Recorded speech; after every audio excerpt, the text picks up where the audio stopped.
All right, now we're really getting to it with how to squat. So squatting, one of the most biggest fundamental lifts you could put in any training program. I think it's essential for everybody to know how to do this correctly and probably do it, not probably, scratch that, do it, underlined exclamation point, on a regular basis, because this is such a foundational lift, and here is how you do it. All right, so traditionally, barbell back squat, you're gonna have your squat rack, right? You walk up to the squat rack, you go underneath the bar, squeeze your shoulder blades together, get that up on your shoulder blades, walk out of the squat rack, and you're going into that squat form, going into that exercise, nice and hopefully heavy and very low. Try to go as low as you can. During that exercise, I don't know how many times I've seen a lot of people throw 600 pounds on that bar and they end up going like this, doing little pop squats that aren't doing anything for anybody. Let's talk about the proper form. Okay, so usually I would say do it light, do it right. That's a good adage to do with any kind of strength training, resistance training, just to make sure you don't hurt yourself and you're doing it correctly and getting the most out of that exercise. We'll talk about goblet squats, kettlebell squats, front squats, hack squats, leg press, lunges, Bulgarian squats, all those kinds of things later down the line. We'll get to all of that, but this is the fundamental, stable, basic squat form. Okay. All right, so dowel again, this is gonna be our tool. And I'll start forward. So similar to that third world squat and that hip thrust, or not, sorry, hip hinge exercise we did. Our feet are gonna be about hips width apart, dowels on our back, overhand grip with our hands.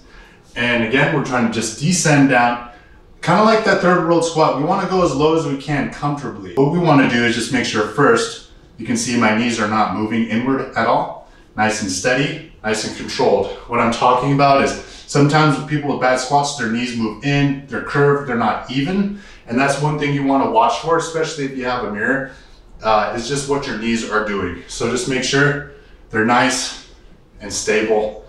They're not caving in, they're not caving out, they're not shaking too much. That's a good sign that your knees are okay. Next, you want to make sure that ankle mobility is actually okay. That's the point of doing those third world squat warm-ups, is to make sure that's good. But just make sure when you go down into that squat that those heels are not coming up. That is another problem a lot of people have. What that usually means is that the calf muscle is too tight, or the tendon, the Achilles tendon is too tight, and that's not allowing that ankle to dorsiflex as much as it should be allowed to within that movement. So again, just make sure that ankle mobility is nice and square. So when you do go down to that lowest part of the squat, you are not gonna tear anything, and your heels are still touching the ground. And two, one thing to make sure you're doing correctly, and it's gonna be different for everybody. Everybody has different bone length segments. I'm tall, but I have long legs and a shorter torso. So what happens when I squat naturally is I'm going to be bending forward because I have to support a lot more weight, probably at least 200 pounds or so on my back while I do the squat. But what you wanna do with a bodyweight squat as best as you can, and we'll talk about wall squats too later, is you want to make sure that the angle of your shin bone and your torso from a sideways view are the same angle throughout that entire squat. So I'll show you what's going on right here. So again, putting the dowel on my back.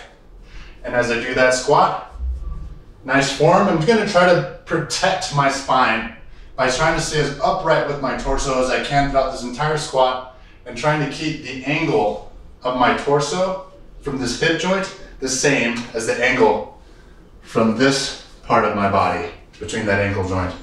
So hip and ankle angles should be about the same, if not super close, throughout that entire movement. Right, and you can see heels are flat, knees aren't caving in or out, looking straight ahead the whole time, and that's the squat. So I'll do probably 5 forward and 5 sideways. All right. So usually another thing too I like to do while I'm squatting is try to get the tops of my thighs to be parallel to the ground at the lowest part, if not even lower. And what we're just ensuring here is as you add on that weight, as you increase the weight throughout the months and the years of training, that you're actually able, your body is able to carry a load at the lowest part of this movement, the lowest part. Because when people start cheating and they start putting a lot of weight, and they don't go down this low, what happens later is they start to put on heavier weight. Somebody challenges them, says, yo, I don't think you can go down that low at that weight. They try to do it, and because they haven't conditioned their body to get this low with that weight, they break something, they tear something, they slip a disc, and it's not a good day. And the point of training in the gym is so you can come back the next day and the day after that and keep on training and keep on getting better and keep on staying healthy. All right? And that's how to squat.